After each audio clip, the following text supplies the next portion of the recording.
Satu alasan kenapa toko permen Dean bangkrut adalah bukannya dia fokus dengan bisnis permennya, dia malah fokus dengan satu customer permennya.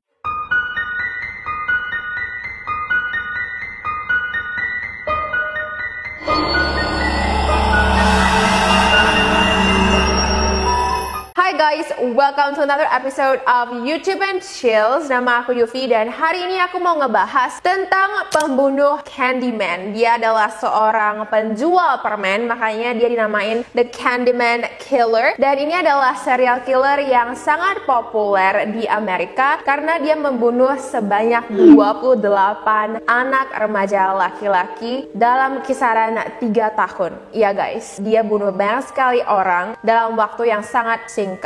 Dan ini adalah satu-satunya kasus serial killer yang memiliki 2 orang pembantu. Jadi ada 2 orang lain yang membantu dia membunuh puluhan laki-laki tidak bersalah tersebut. FYI, warning, hari ini kasusnya sangat grafik. Jadi kalau misalnya kamu di bawah umur 18 tahun, aku saranin kamu untuk click off, kamu nonton aja dulu video yang lain. Tapi kalau misalnya kamu di atas umur 18 tahun dan kamu suka dengan misteri dan juga series YouTube and Chills, dan keep on watching. Ini adalah Dean Corll. Dia lahir pada tanggal 24 Desember 1939 di Fort Wayne, Indiana, Amerika. Ayahnya bernama Arnold dan ibunya bernama Mary. Dia memiliki seorang adik laki-laki yang bernama Stanley. Dan dari kecil, ayah dan ibunya sering sekali bertengkar dan beberapa kali mereka itu bakal pisah ranjang sampai-sampai ayahnya si Arnold juga bakal keluar dari rumah dan tidak pulang selama berminggu-minggu. Jadi kekerasan di dalam rumah tangga adalah sesuatu hal yang sudah terbiasa dilihat oleh Dean sejak kecil sampai pada saat dia umur 7 tahun orang tuanya bercerai. Di tahun yang sama ayahnya masuk ke Angkatan Udara Amerika dan ayahnya tinggal di Memphis, Tennessee. Stanley, ibunya dan juga Dean pindah ke Tennessee meskipun mereka sudah tidak tinggal lagi dengan ayahnya agar ayahnya bisa sering menjenguk mereka. Sejak kecil Dean adalah anak yang pemalu. Dia juga sangat serius dan dia tidak memiliki banyak teman. Tapi dia dikenal sebagai orang yang peduli dengan orang sekitarnya. Jadi dia adalah basically pada saat dia kecil adalah orang yang baik gitu loh. Meskipun dia pendiam, dia enggak memiliki tendensi untuk yang kayak melukai binatang atau apa-apa. Jadi pada saat dia kecil enggak nampak kalau dia itu bakal bisa menjadi orang yang seperti itu gitu. Nah di tahun 1950, Dean tiba-tiba jatuh sakit dan merasa saat ibunya membawa dia ke dokter mendiagnosanya menderita penyakit kelainan jantung di mana jantungnya itu lemah ya. Jadi dia tidak boleh olahraga di sekolah, dia nggak boleh mengangkat berat-berat karena dia itu jantungnya kurang sehat. Di tahun yang sama juga orang tuanya balikan dan mereka kembali lagi menikah, mereka kembali lagi tinggal bersama-sama. Karena tahunnya itu sama ya, waktu yang sama, aku sih bisa berasumsi kalau mungkin aja karena si Dean ini menderita penyakit kelainan jantung, ayahnya mungkin ngerasa bersalah dan memutuskan untuk balikan. So ya, karena tampaknya mereka nggak balikan karena mereka itu jatuh cinta gitu loh. Karena 3 tahun setelah mereka menikah, yaitu di tahun 1953, mereka kembali bercerai dan kali ini for good gitu ya, selamanya. Karena ibu Dean itu, dia bertemu dengan seorang laki-laki lain dan merasa dia melakukan proses cerai, dia sudah menikah lagi dengan laki-laki itu. Dan laki-laki itu bernama Jake. Jake ini adalah salesman jam tangan. Mereka pun pindah ke sebuah kota kecil untuk tinggal bersama dengan Jake di kota kecil yang bernama Fedor. Dan 2 tahun setelah ibunya menikah, adik tiri perempuannya bernama Joyce lahir. Nah, bagaimana mereka bisa memulai bisnis permen? Jadi, nggak tahu gimana ya, ada salesman kacang kemiri yang teman ayahnya itu, teman ayah angkatnya si Jake, yang usulin ke dia, kalian buka dong bisnis permen, terus kamu jualin aja pada saat kamu jual jam tangan kamu, jadi sekalian gitu loh, tarik 2. Jake mendengar usulan temannya dan tidak lama kemudian dia mulai bisnis permen yang dinamakan Pack and Prince di garasi rumah mereka. Setiap harinya, Dean dan juga Stanley akan membantu ayah tiri mereka untuk memasak dan juga nge-packing permen. Lalu ayahnya akan menjual permen-permen tersebut pada saat dia menawarkan jam tangannya. Dan tampaknya ini adalah bisnis yang cukup sukses karena di tahun 1958 setelah Dean lulus SMA, mereka sekeluarga pindah ke Houston agar lebih dekat dengan customer permen mereka. Lagi pula Houston ini adalah kota yang jauh lebih besar. 2 tahun setelah mereka pindah ke Houston, Ibu Dean datang kepadanya dan bilang, kamu bisa nggak tinggal dulu di rumah nenek untuk jagain dia, karena nenek kamu itu sudah tua, sudah sakit-sakitan, dan dia juga tinggal sendiri, kamu bisa nggak jagain dia? Karena Dean adalah anak yang baik, dia pun taat dengan ibunya, dan dia bilang, oke ma, aku bakal jagain nenek. Dan selama 2 tahun dia tinggal di rumah neneknya, dan dalam 2 tahun tersebut itu dia bertemu dengan seorang wanita yang sangat jatuh cinta kepada Dean, sampai-sampai wanita tersebut propose kepada Dean, cuman Dean-nya itu nolak guys. Iya, jarang-jarang kan ya cewek yang propose terus cowoknya nolak. Nah dari cerita itulah kita nggak bisa bilang kalau si Dean itu gay, karena kan dia memang pernah dekat dengan cewek. Lagi pula pada saat dia di SMA, dia itu pernah pacaran dengan beberapa cewek, sama sekali nggak ada tanda-tanda kalau dia itu gay. Sampai dia kembali lagi ke Houston untuk membantu ibunya di toko bisnis permen tersebut. Karena pada saat si Dean pindah di tahun 1962 kembali ke Houston, ibu dan ayah angkatnya itu sudah cerai. Jadi karena mereka cerai, Ibu Dean memutuskan untuk membuka bisnis permen sendiri. Lagi pula anak-anaknya juga sudah bisa dan juga sudah tahu tentang bagaimana cara mengoperasikan toko permen. Nah, toko permen mereka pun dinamakan Coral Candy Company, di mana Ibu Dean mengangkat Dean sebagai direktur, sedangkan Stanley sebagai wakil direktur. Jadi basically si Dean tuh jadi bos di toko permen ini. Beberapa bulan setelah toko permen itu buka, salah satu karyawan datang ke Mary dan bilang kalau Dean itu berusaha untuk melecehkan saya secara seksual dan saya adalah laki-laki. Mary yang mendengar itu, bukannya dia membela karyawan tersebut ataupun percaya kepada karyawan tersebut, dia nggak bilang apa-apa kepada Dean dan langsung pecat karyawan itu. Jadi tampaknya pada saat itu Mary sudah tahu kalau anak aku tuh ada yang nggak beres. Tapi ya aku ngerti juga sih ya, sebagai ibu kamu pasti nggak mau nganggap kalau anak kamu itu jahat kan. Jadi itulah yang dilakukan oleh Mary. Nah setelah mereka membuka Coral Candy Company di satu tempat di Houston, tampaknya mereka cukup sukses ya. Dan 1 tahun setelah Coral Candy Company buka, si Dean yang waktu itu sudah berumur 24 tahun harus ikut wajib militer di Amerika. Jadi dia harusnya ikut 3 tahun, tapi menurut Dean dia itu benci banget di sana. Dia sama sekali nggak suka dan harusnya dia tuh stay selama 3 tahun. Dia asik nge-request, nggak tahu dia request gimana, tapi dia berhasil. Dia cuman training selama 10 bulan dan dia pun berhasil keluar. Nah satu hal yang berbeda dari Dean setelah dia keluar dari training tentara Amerika tersebut ya, dia jadi sadar kalau aku itu suka dengan laki-laki. Teman-temannya juga bisa lihat kalau pada saat si Dean itu sedang berinteraksi dengan remaja laki-laki di bawah 21 tahun gitu ya, perilaku Dean itu seakan-akan kayak berubah gitu loh, kayak jadi lebih genit gitu. Dan karena teman-temannya juga nggak gitu kenal dengan Dean, ya udah mereka diam-diam aja. Nah setelah Dean keluar dari wajib militernya, dia bilang kepada ibunya kalau ma, kita mendingan pindah aja deh toko permen ini ke seberang sebuah sekolah. Nah sekolah ini bernama Helms Elementary School. Lokasinya itu ada di 22nd Street. Mendengar itu karena Dean adalah direktur, ibunya juga percaya aja. Mereka pun membuka di sana. Dan benar saja, karena kan anak-anak suka dengan permennya. Begitu mereka pulang dari sekolah, mereka langsung beli permen, pergi ke toko Coral Candy Company dan beli permen. Ini pun membuat ibu Dean sangat bahagia. Dean-nya juga sangat happy karena dia juga bisa manage bisnis permennya dengan sangat sukses. Dan juga hal kedua yang bikin dia sangat happy adalah dia bisa berinteraksi dengan banyak sekali remaja laki-laki. Ya guys, jadi sekolah ini tuh dari TK sampai SMA. Jadi dia itu punya banyak sekali customer yang beda-beda usia gitu loh. Tapi dia jauh lebih baik kepada remaja anak laki-laki. Dia juga sering sekali memberikan free permen kepada remaja anak laki-laki ini. Dia pun berteman dengan mereka semua gitu. Dari sanalah Dean Kroll mendapat julukan The Candyman. Nah, salah satu murid remaja laki-laki yang dekat dengan Dean bernama David Brooks. Pada saat itu si Dean sudah berumur 27 tahun, sedangkan David baru saja duduk di kelas 6 SD. Jadi ini adalah pertemanan yang unik sih ya. Kalau misalnya kita lihat dari luar ya kita rasa oh baik-baik aja gitu. Dan juga pertama-tamanya si David suka dengan si Dean. Dia sukanya kenapa? Karena di dalam keluarganya itu ribut juga gitu loh. Jadi setiap harinya kalau dia pulang sekolah, ayah dan ibunya itu selalu bertengkar. Dia jadi kehilangan figur orang tua. Nah pada saat dia pergi ke sekolah, pulang ke sekolah, dia hangout dengan Dean di toko permen, dia ngerasa kalau Dean itu adalah figur ayahnya. Ini diketahui oleh Dean ya, karena mereka kan dekat dan juga mereka sering curhat. Selain itu, si Dean juga sering sekali membawa banyak sekali remaja anak laki-laki untuk pergi ke pantai. Nah, ini juga ada si David Brooks itu. Di sanalah mereka bakal makin curhat-curhatan, makin deket. Nah, lama-lama si Dean itu jadi suka dengan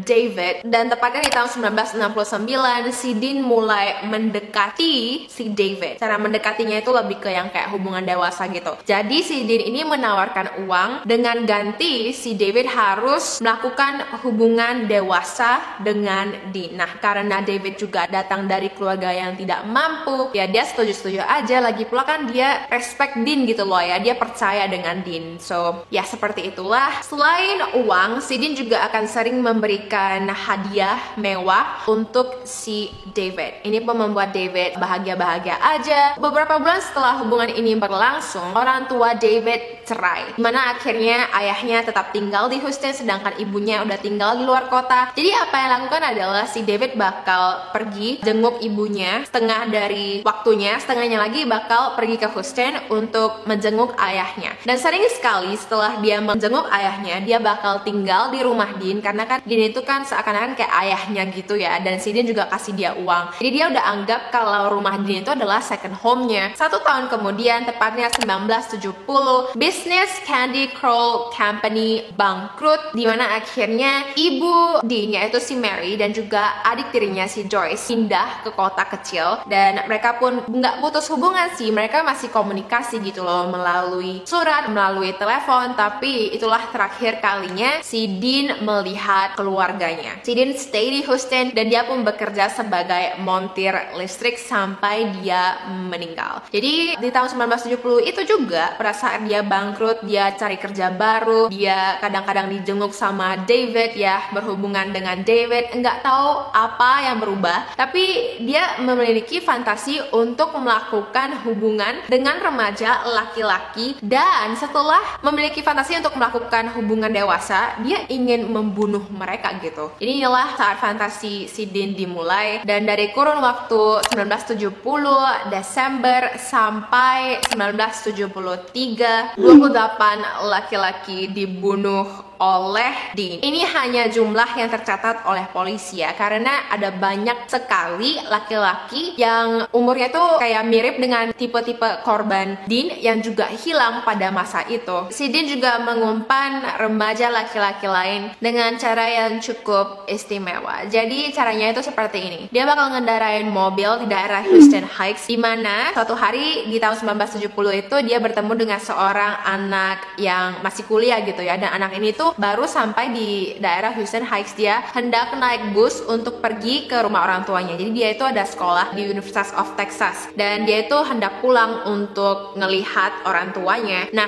di tengah jalan pada saat dia udah selesai ganti bus, kan dia mau jalan ke bus stop lain lagi untuk naik bus lagi kan. Tiba-tiba si Dean itu mobilnya jalan gitu di sampingnya dan nawarin untuk anterin anak laki-laki ini ke rumah orang tuanya. Nah, karena pada zaman itu tahun 1970-an mereka tuh masih percaya-percaya aja gitu, apalagi kan dia adalah seorang murid laki-laki yang udah umur 20 tahun gitu ya. Pasti ya dia nggak ngerasa kalau ini tuh bahaya. Ya udah, dia pun masuk ke dalam mobil Dean, dan sayangnya dia tidak pernah kembali ke rumah orang tuanya, karena setelah Dean menawarkan diri untuk mengantar anak laki-laki ini, dia malah membawa anak laki-laki ini ke rumahnya, di mana dia memperkosa dan juga membunuh anak laki-laki tersebut. Anyway, suatu hari pada saat si David datang ke rumah Dean, dia kayaknya mau surprise si Dean deh, karena si Dean-nya tuh nggak tahu kalau dia bakal datang. Nah, pada saat si David buka pintu ya, dia melihat si Dean itu sedang mengikat 2 anak remaja laki-laki di tempat tidurnya, kayak diikat gitu, dan si Dean itu sedang memukuli mereka. Ini membuat David sangat terkejut, tapi si Dean pinter, dia tahu apa yang dibutuhkan oleh David, dan dia bilang kepada David, kalau misalnya kamu jaga ini sebagai rahasia, aku bakal belikan kamu mobil, kamu diam-diam aja, oke? Nah, karena si David juga datang dari keluarga yang miskin ya kan, dia pun setuju-setuju aja, dia pun diam-diam aja. Dan benar saja, setelah si Dean selesai dengan itu semua, si David juga nggak cerita, si Dean membelikan mobil Corvette berwarna hijau. Nah, nggak sampai situ saja ya, karena si Dean itu tahu si David ini haus uang gitu loh. Kalau misalnya aku suruh dia lakukan apapun, pasti dia mau. Nah, si Dean pun menawarkan kepada David, gimana kalau misalnya aku kasih kamu $200 untuk setiap anak laki-laki yang remaja yang kamu kamu bawa ke rumah aku. Apapun yang aku lakukan, kamu nggak usah peduli. Yang penting kamu bawa aja anak remaja laki-laki itu, dan aku bakal bayar kamu 200 US dollar untuk setiap anak yang kamu bawa. Nah, si David ini dia pun kayak yang pikirannya nggak stabil kali ya, karena pada saat itu dia baru saja berumur 17 tahun. Nah, benar saja tidak lama kemudian si David bakal bawa teman laki-lakinya untuk datang ke rumah Dean, dan apa yang dilakukan kepada mereka sangat mengerikan, yaitu si Dean akan melakukan hubungan dewasa secara paksa, lalu dia akan membunuh mereka dengan cara menembak ataupun mencekik ataupun memukul. Pokoknya parah banget si Dean ini. Dan parahnya lagi, si David ini tuh dia pernah bawa teman baiknya sendiri guys. Jadi ada satu korban yang bernama Ruben yang diajak sama David untuk pergi pesta ke rumah Dean. Nah, bayangin ya, teman baik kamu sendiri yang ingin mencelakakan kamu, itu kan gila banget. Tapi itulah yang terjadi, dan sayangnya selama bertahun-tahun si David lah yang membantu Dean untuk membunuh. Kan secara nggak sengaja dia yang membantu membunuh kan, sampai-sampai ya makin lama setelah dia mengetahui kalau itulah yang dilakukan Dean kepada teman-temannya dan juga remaja laki-laki yang dia bawa, dia juga ngebantuin Dean untuk mengubur korban laki-laki tersebut yang sudah meninggal. Jadi basically apa yang dilakukan adalah si Dean itu dia menyewa satu tempat penyimpanan kapal, dan di sanalah mereka menguburkan tubuh-tubuh remaja laki-laki yang sudah dilukai oleh Dean. Nah, di bulan Desember 1971 si David membawa seorang remaja laki-laki yang bernama Elmer. Nah, si Elmer ini sebenarnya adalah target selanjutnya gitu loh, korban selanjutnya untuk Dean. Tapi karena si Dean melihat kalau Elmer ini adalah seorang anak laki-laki yang pintar yang juga tampaknya pemberani, si Dean memutuskan untuk merekrut Elmer untuk menjadi teman kerjanya yang kedua. Jadi dia juga mengatakan kepada Elmer kalau aku nggak bakal bunuh kamu hari ini, tapi aku mau kamu kerja dengan aku dengan upah yang sama. Kalau misalnya kamu bisa membawa anak laki-laki kepada aku bakal kasih kamu 200 US dollar. Nah, Elmer ini beda ya dengan David. Meskipun dia miskin ya, dia nggak mau, dia ngerasa kalau ini tuh parah banget, kayak dosa banget. Dia juga sempat tanya kepada si Dean, kalau misalnya aku bawa laki-laki itu, kalian tuh ngapain laki-laki itu gitu. Nah, si Dean bilang, oh aku nggak ngapa-ngapain mereka kok, kamu bawa aja. Ini adalah usaha ataupun bisnis gelap untuk mengirim mereka ke luar kota gitu loh, ke Texas. Kita tuh melakukan bisnis human trafficking gitu ya. Karena si Elmer juga ngerasa itu adalah sesuatu yang salah, si Elmer pergi dan dia nggak kontak si Dean selama beberapa bulan. Tapi akhirnya di tahun 1972 awal, saat keluarganya itu miskin banget sampai mereka butuh uang makan pun nggak punya uang, akhirnya si Elmer pun melakukan hal yang sama. Si Elmer pun mulai membawa remaja laki-laki ke rumah Dean. Nah, setelah beberapa kali dia bawa, pernah satu kali satu anak remaja laki-laki yang dia bawa itu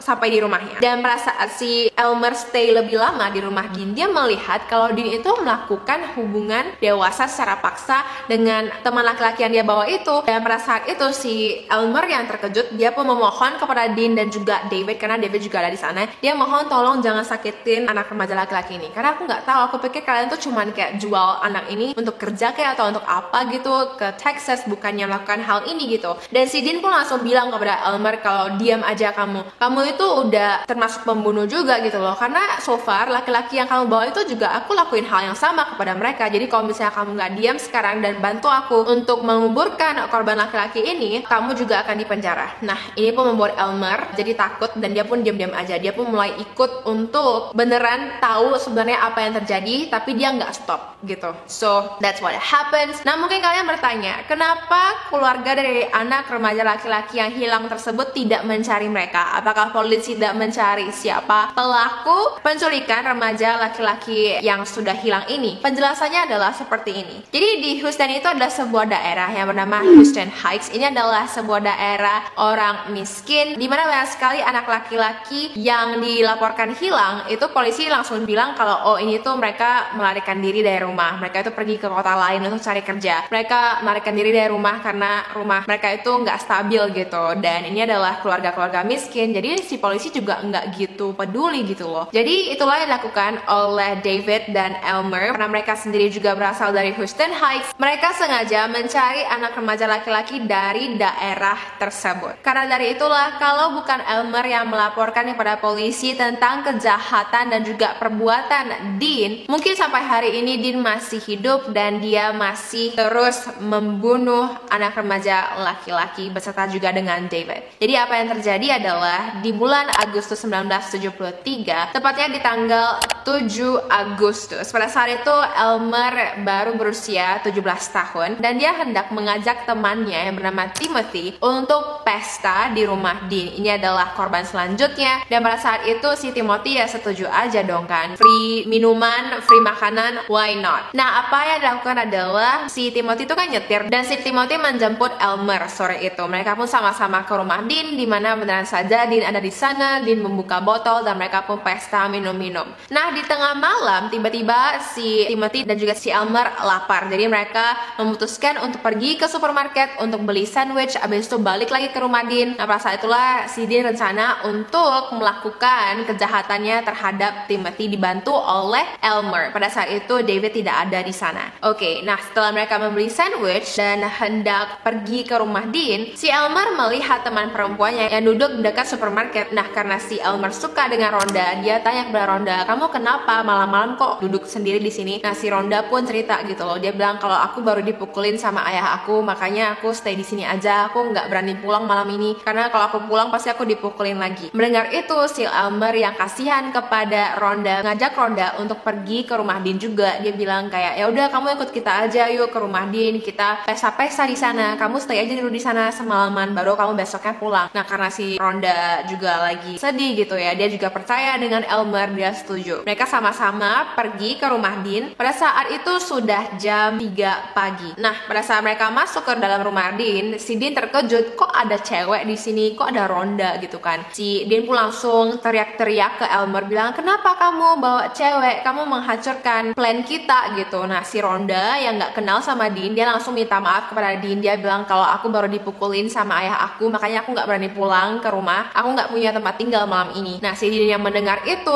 dia pun yang kayak diem-diem aja dan dia yang kayak, "Oh ya udah deh, kamu stay aja nggak apa-apa." Nah, tidak lama kemudian si Dean mengeluarkan obat terlarang dan dia menawarkan obat terlarang itu untuk 3 anak remaja tersebut, yaitu si Timothy, Elmer, dan juga Rhonda. Nah, karena mereka remaja, of course mereka oke-oke aja kan, dan mereka pun menghisap obat tersebut. Tidak lama kemudian mereka tertidur pulas. 1 jam kemudian si Elmer terbangun, dan pada saat dia terbangun guys, dia melihat kalau si Dean itu sedang mengikat tangannya ke belakang, kakinya juga diikat, dan juga mulutnya itu sudah diselap ban gitu. Ini pun membuat Elmer terkejut. Dia pun yang kayak teriak-teriak gitu, dia mohon-mohon sama si Dean untuk melepas sumpal mulutnya. Nah, pada saat dia melepaskan lakban dari mulut Elmer, si Elmer melihat ke arah Rhonda dan juga Timothy yang tertidur pulas. Mereka juga sudah diikat dan mulutnya itu sudah dilakban. Si Elmer pun tanya kepada Dean, "Apa yang kamu lakukan? Ngapain kamu ikat kita?" Nah, si Dean yang udah marah, dia bilang, "Gara-gara kamu kan, makanya aku sekarang harus bunuh kalian bertiga. Kamu tuh yang disalahkan." Nah, si Elmer yang pinter, dia bujuk-bujuk si Dean. Dia bilang, "Tolong dong, jangan, aku bakal bantu kamu bunuh mereka berdua, tapi kamu jangan bunuh aku, kasih aku kesempatan," gitu kan. Nah, si Dean yang luluh hatinya, dia pun melepaskan ikatan tangan dan juga kaki Elmer, dan dia pun memberikan Elmer gunting. Pada saat itu, karena mereka saling berteriak-teriak, si Rhonda dan Timothy juga terbangun. Pada saat mereka terbangun, mereka terkejut banget kan, tapi mereka nggak bisa buat apa-apa karena mereka itu kayak diikat di lantai. Jadi si Dean bilang kepada Elmer, "Ini nih gunting buat kamu gunting itu baju si Rhonda, terus kamu lakukan hubungan dengan dia, sedangkan aku bakal lakuin hubungan dengan Timothy. Setelah itu kita bakal bunuh mereka berdua." Nah, si Elmer pun setuju. Dia ambil gunting. Pada saat dia menggunting baju Rhonda, si Rhonda mulutnya itu terbuka gitu ya, dan si Rhonda bilang, "Apakah kamu nggak akan melakukan apa-apa?" Nah, pada saat itulah si Elmer, dia kayak nggak tahu refleks gitu ya, dia langsung langsung melepaskan guntingnya dan dia mengambil pistol yang ada di pinggang Dean. Dia ambil pistol Dean dan dia bilang kepada Dean, aku nggak tahan lagi, aku nggak bisa kayak gini terus, kamu selalu bunuh teman aku nggak tahan lagi dengan perlakuan kamu gitu. Nah si Dean pun yang kayak langsung marah, dia langsung menyerang si Elmer, tapi Elmer langsung menembakkan peluru pertama ke arah Dean, dimana pas saat itu dia tidak meninggal. Akhirnya si Elmer beberapa kali gitu ya, sampai akhirnya si Dean pun meninggal. Nah meskipun Elmer menyelamatkan Timothy dan Rhonda dari Dean, dia juga tetap bersalah dong, karena kan selama bertahun-tahun dia juga membantu Dean membunuh laki-laki yang dia bawa. Jadi akhirnya di tanggal 27 Juni 1979, Elmer dinyatakan bersalah atas 9 kasus pembunuhan dan mendapatkan hukuman penjara sampai dia meninggal. Bagaimana dengan David? Ya pastinya si Elmer melaporkan David lah ya. Dan pada tanggal 9 Maret 1975, David dinyatakan bersalah atas 1 pembunuhan dan mendapatkan hukuman penjara sampai dia meninggal. Sampai hari ini mereka berdua masih hidup di penjara Texas. So ya guys, aku pengen tahu opini kamu tentang pembunuhan The Candyman. Dan juga ada satu informasi yang menurut aku cukup interesting ya. Jadi itu dari tahun 1970 sampai 1973 di Houston Heights aja ada sebanyak 40 anak remaja laki-laki yang hilang. Ini membuat polisi yakin kalau korban Dean itu lebih dari 28 anak laki-laki. Apakah kamu percaya kalau ada lebih dari 28 korban Dean atau hanya 28 korban aja? Untuk aku personally sih sendiri yakin kalau ada lebih sih ya, karena gimana ya orang seperti ini gitu, mereka itu selalu bilang kalau oh aku membunuh sekian orang, tapi sebenarnya tuh ada lebih banyak lagi, tapi karena cuma ini aja yang mereka ingat, yang polisi dapetin tubuhnya, ya udah mereka bilang ini aja gitu. I don't know, comment down below opini kamu. Anyway, kalau misalnya kamu suka dengan cerita ini, make sure untuk thumbs up, make sure juga untuk subscribe. Dan buat kamu yang penasaran dengan warna lipstick yang aku pakai hari ini aku pakai lipstick dari Fenty Beauty. Ini tuh adalah Gloss Bomb, warnanya itu Fussy, so check it out. Anyway guys, thank you so much for watching. Stay safe, I hope you have a spectacular day, and I will see you in my next video. Bye guys! I know I'm not alone.